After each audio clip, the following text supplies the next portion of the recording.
You shouldn't talk to that kid, their trashiness might rub off on you.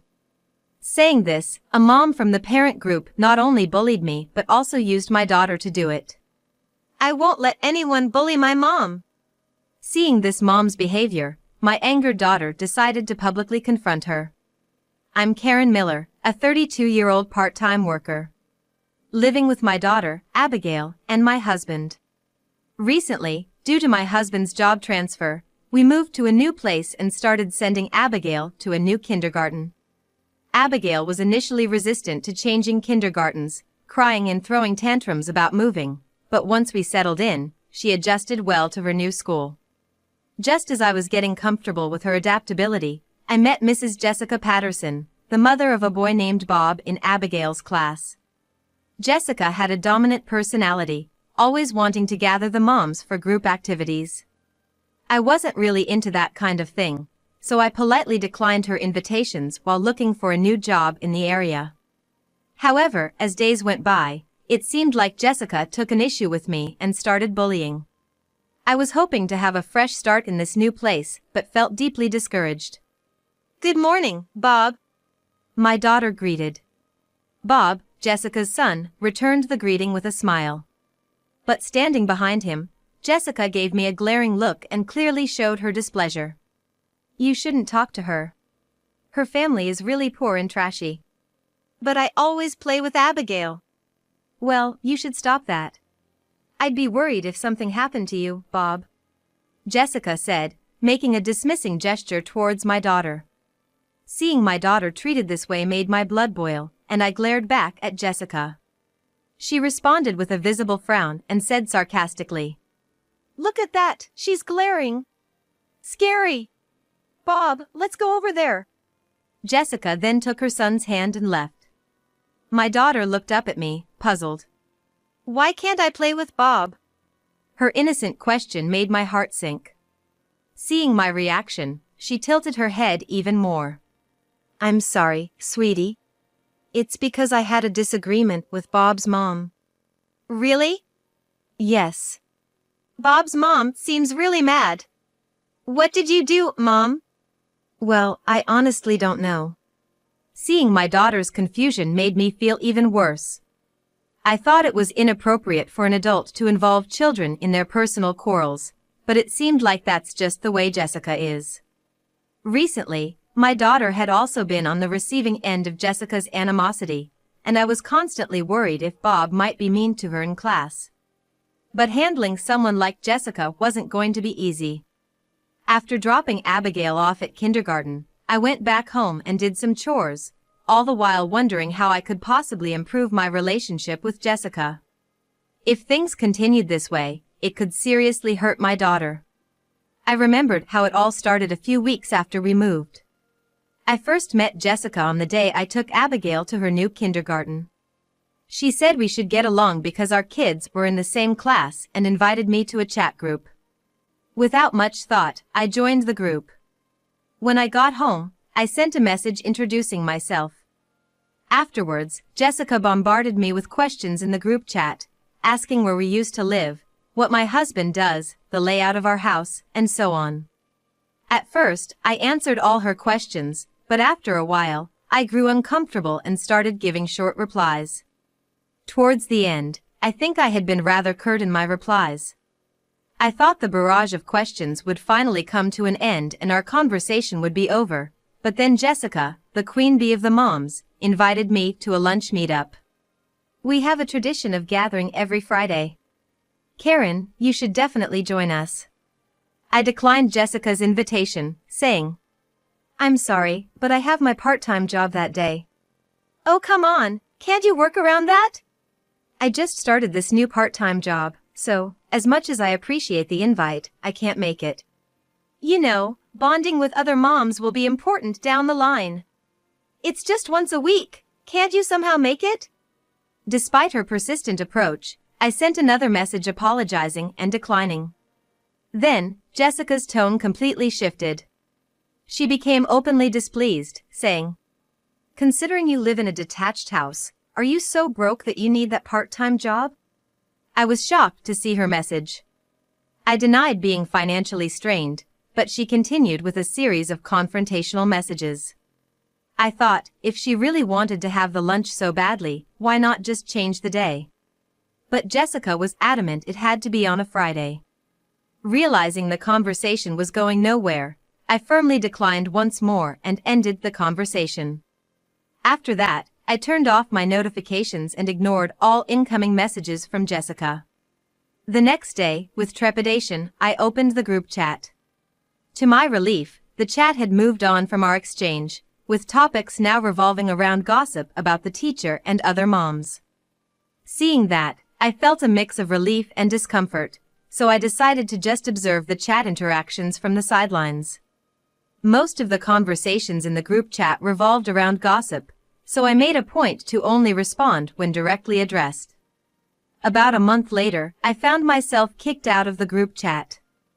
I guess Jessica didn't like the fact that I wasn't as involved as she wanted. Upon being removed from the group chat, I started being avoided by Jessica and her clique. I didn't mind, as I had always felt out of place. However, Jessica seemed to hold a grudge against me. She started openly ridiculing me, calling me poor, and even began commenting about how my daughter was not well raised. I always thought she was troublesome, but never expected her to be this childish. Ignoring her felt right, but constant bullying does wear you down. I found myself sighing in exasperation. That day, kindergarten went on till the evening. I decided to make a quick stop at the supermarket before picking up my daughter. When I arrived at my daughter's classroom, the teacher called out to her with a smile. As I greeted the teacher and held my daughter's hand, I bumped into Jessica. It seems our pickup times had overlapped. I usually made it a point to collect my daughter when I knew Jessica wouldn't be around, but today was just unlucky. For some reason, Jessica had decided to dress quite flashily, maybe in an attempt to appear younger. She's a mother of two and older than me. Considering her eldest son is about 7, she's probably around 39. Given her age, I thought today's outfit was a bit too young for her. As I nodded slightly and tried to leave with my daughter, Jessica stopped me with her usual smirk. Still dressing like you can't afford anything decent, huh? Maybe try a little harder, considering you're younger than me? Jessica said with a mocking smile. When I replied curtly to avoid the conversation, Jessica shot me a displeased look. You probably only shop the clearance racks at the supermarket. Don't you ever think of treating your daughter to something nice? Unfazed, Jessica continued, glancing at my shopping bags and making a snide remark. I decided to ignore her comments and quickly end the conversation. No matter how I tried to smooth things over, she was determined to belittle me. It felt like a waste to even engage. Sensing my frustration, she started to say something even more demeaning. When her son, Bob, approached. "Mom, what are you doing?" Unlike Jessica, Bob has a calm and gentle demeanor, quite the opposite of his mother. He and my daughter Abigail get along well, so he spotted us quickly and gave us a warm smile. "Abigail, make sure you come to my birthday party, okay?" Bob's words made Abigail nod enthusiastically. When I asked her about it, she revealed that Bob had given her a ticket to his birthday party earlier that day. She pulled the ticket from her bag and waved it excitedly, causing me to smile. "That sounds like fun." However, Jessica, who had overheard our conversation, raised her voice in an intimidating manner. "You're not seriously thinking of going, are you?" "Bob, why did you invite Abigail?" "Well, Abigail and I are good friends," Bob reasoned. "Didn't I tell you their family is very poor and lacks class? I also said you shouldn't play with her again, remember? Why can't you listen?" "But Mom..." "I don't want to hear any excuses. Get the ticket back from Abigail right now," Jessica shouted. I frowned at her reaction. Sensing my discomfort, Jessica leaned in and snapped. "Got a problem? It's only natural to discipline a child when they do something wrong. Bob hasn't done anything wrong, has he?" "No, but he broke a promise with me." "Breaking a promise is wrong, which is why I scolded him." Can you please not interfere with how I raise my child? I was taken aback by her justification. Jessica was teaching her son to shun his friends. That's just wrong. Yet, whatever I tried to say, she insisted she was right. To make matters worse, she even started claiming that my daughter Abigail was unruly and lacked class because I didn't discipline her properly. Soon, Jessica's group of friends gathered around after hearing the commotion. They listened to Jessica's exaggerated version of events and laughed mockingly at Abigail and me. Surrounded by their cruel words, I was on the verge of tears when Abigail, seeing my distress, asked, "Mom, are you okay?" Feeling that it was pointless to argue with Jessica anymore, I told Abigail to return the ticket. "Why?" she questioned. "We have something else going on." I made up an excuse on the spot. I hated lying to Abigail, but I just wanted to get out of there as soon as possible. However, interrupting our conversation was Bob, Jessica's son. "Why can't she come? It's my birthday party. I can invite whoever I want, right?" Bob looked up at his mother as he spoke. Upon hearing his words, Jessica, visibly irritated, snapped. "No means no." Bob quietly sulked and looked down. Abigail, looking equally unhappy, handed the ticket back to him. Seeing the saddened expression on Bob's face hurt my heart. I didn't care much about Jessica, but Bob was such a good kid. It pained me to see him upset like that. Furthermore, I couldn't tolerate them mocking Abigail anymore. I hoped Jessica would change her attitude, especially in front of the kids. I wondered what I could say to Jessica to make her stop this behavior. If I tried to appease Jessica, would she be satisfied? Thinking about all this gave me a stomachache. The next day. Today, kindergarten let out at noon. When I went to pick up Abigail, she and Bob were whispering about something. As I called out to her, Abigail turned and ran over with a smile. Contrary to the day before, she and Bob exchanged cheerful waves. "Something good happen?" I asked. Abigail grinned, showing her teeth, and whispered, "It's a secret." She then motioned for me to lean in. "Actually, I got a ticket to the birthday party." "What?" I exclaimed in surprise. Abigail repeated, "It's a secret," emphasizing her point loudly. Seeing my cheerful daughter, I felt conflicted about possibly exposing her to Jessica's malice again. Once home, I asked, "Can you tell me more about it?" Abigail nodded with a smile, pulling me along in her excitement to get home faster. Once we were home, she proudly held up the ticket. It was the same one she had the day before. The ticket read, "Come with Mom," in childlike handwriting. Seeing it, I wanted to celebrate together, but I doubted Jessica would welcome me at her home. However, my daughter, with a mischievous intent, ran up to me saying, "Listen. Bob told me that even if we go to his house, his mom won't get mad." "But just yesterday." "I don't think I want to go after all." I couldn't meet my daughter's worried eyes. Then, she reassured me, saying, "It's okay. I'll protect you, Mom. Bob and I came up with a plan." She explained the conversation she had with Jessica's son that day. Apparently, Jessica speaks ill of me even at home, and her son, thinking his mom was bullying me, told my daughter about it, hoping they could make amends. They planned to use his birthday as an opportunity. I felt embarrassed that the kids had to go out of their way for me, but I thanked my daughter. Still, I couldn't imagine Jessica sincerely apologizing. As I pondered how to convey this, my daughter said, "There's a surefire way she won't get mad." Hearing her plan, I couldn't help but smile. Taking their straightforward feelings to heart, I decided to attend the birthday party at Jessica's son's house.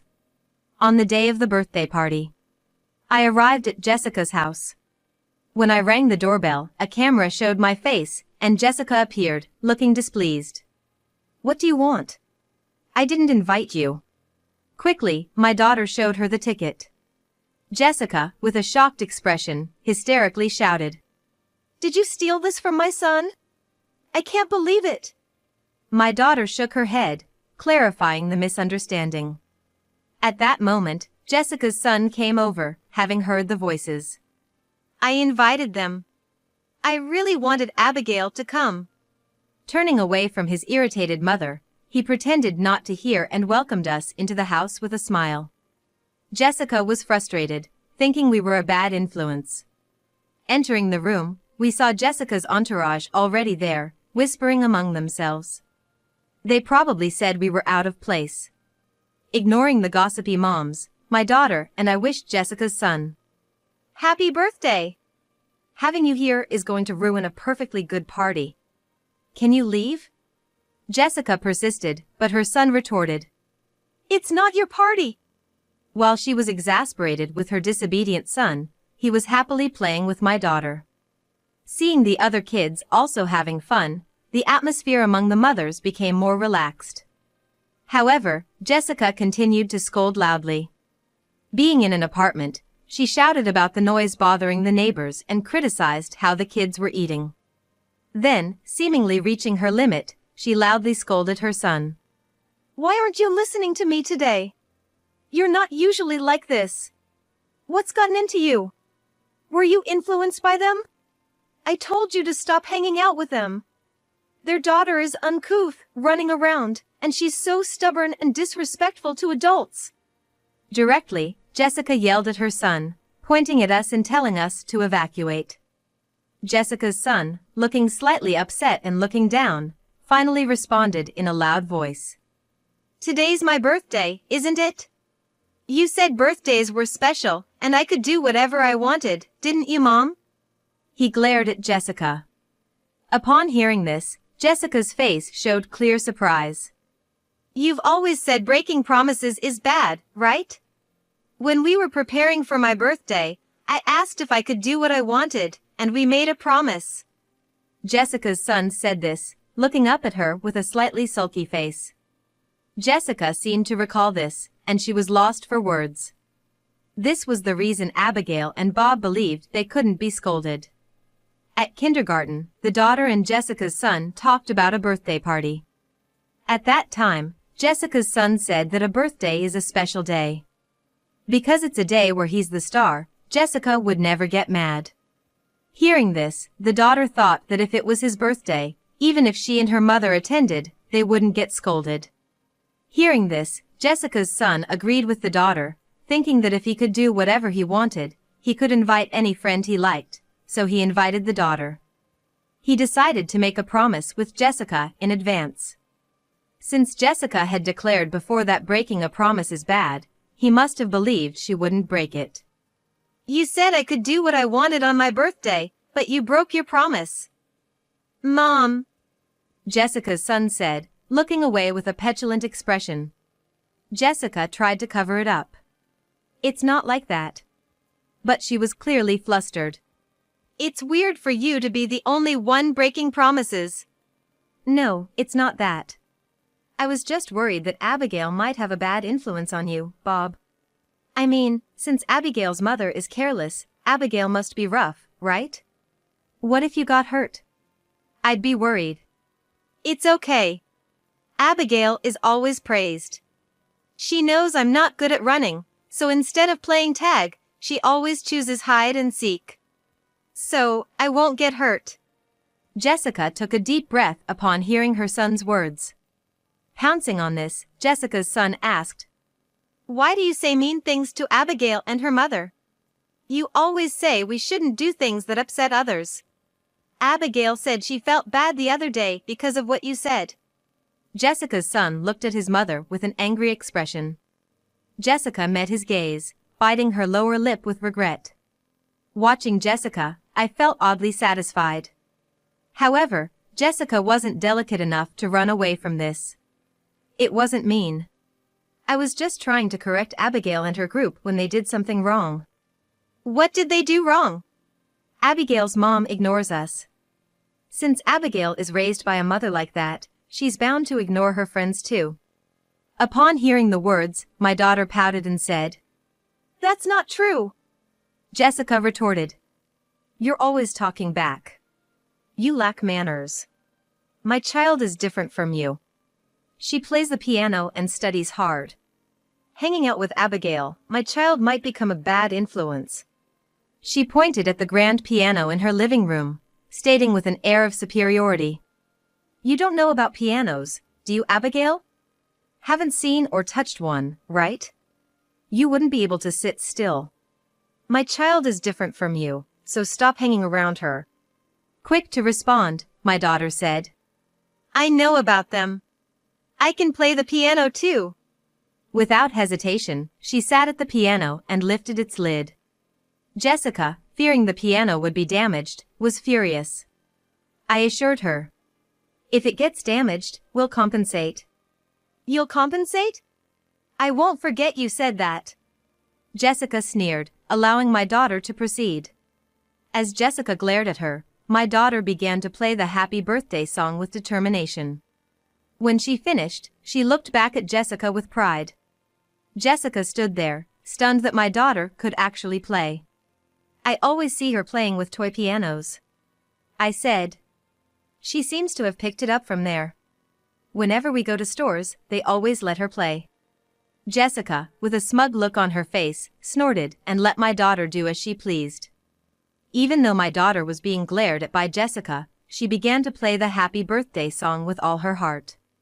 The surrounding friends were also taken aback and began praising my daughter for her talent. They began discussing how their own children resisted taking strict piano lessons.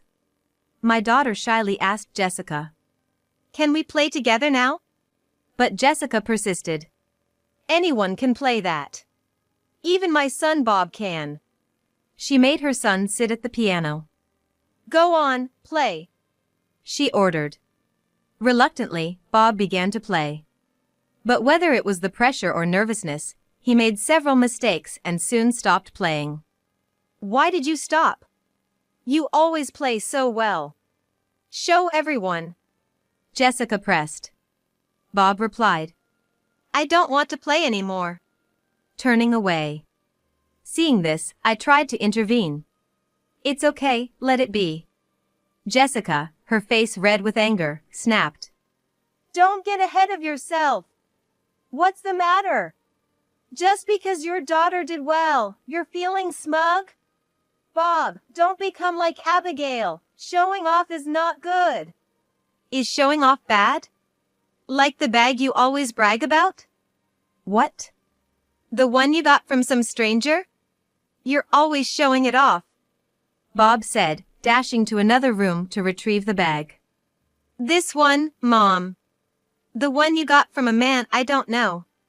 I heard you talking to him in the living room when you told me to study in my room." "Wait, let's not talk about that now." "And who was he? Keeping it a secret from Dad is bad, right?" The shocking revelation by Bob made me raise my eyebrows. Even Jessica's friends were whispering and looking at her from a distance. An uncomfortable silence filled the room, broken by the doorbell ringing. Trying to dispel the tension, Jessica rushed to answer the intercom in a high-pitched voice. "Oh, it's Dad!" Bob exclaimed, running to the front door. As Jessica tried to stop him, she was too late. The door opened, and a calm conversation began between Jessica's husband and Bob. "Thank you all for always being so kind to my wife," said Jessica's husband, greeting us with a smile. We were unsure of how to react, having just heard about the mystery man from Bob. Picking up on the strange atmosphere, he looked puzzled. "Is something wrong?" Bob, eager to share, called out. "Listen. Mom's been really mad, even though it's my birthday." "Wait, why's she mad?" "She's mad because I invited Abigail over to our house. She promised I could do what I wanted, but she broke it.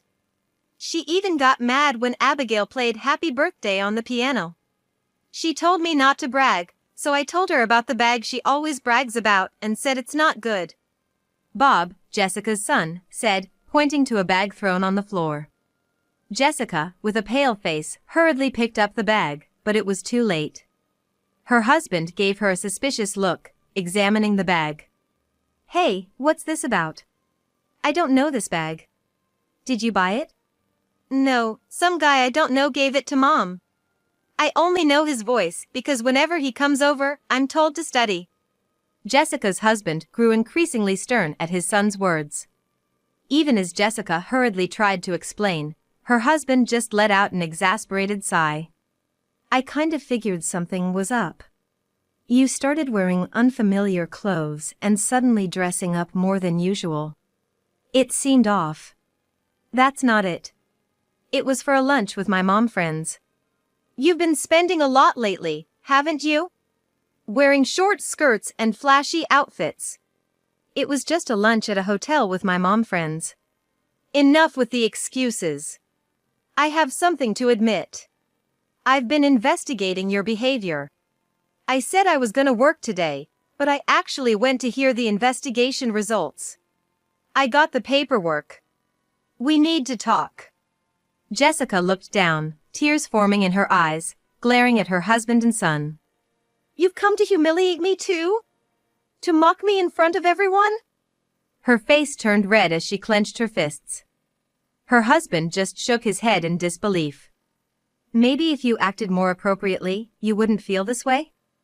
Having me, someone she had bullied endlessly, tell her that must have really stung, as Jessica's face turned even redder and she twisted her mouth in frustration. Other moms, who used to join Jessica in teasing me, now looked away out of embarrassment. I left Jessica's house with my daughter, leaving all of them behind.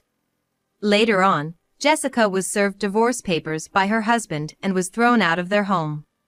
Apparently, she had given a lot of money to her lover, and all of that was demanded back as alimony. Since Jessica wasn't working, she went crying to her parents for the money, but they scolded her and refused to help. In the end, Jessica took out loans to pay the alimony. Furthermore, because of her long affair and the debt, she lost custody of her son. Jessica had to return to her parents' home and work day and night at a job they found for her to repay her debts. I heard this story from her old clique. I never thought things would turn out like this, but it's her own doing. I genuinely hope she reflects on her actions. With Jessica gone, life at the kindergarten became much easier for me. Jessica's son, now free from his mother's oppressive influence, seemed to have become more assertive.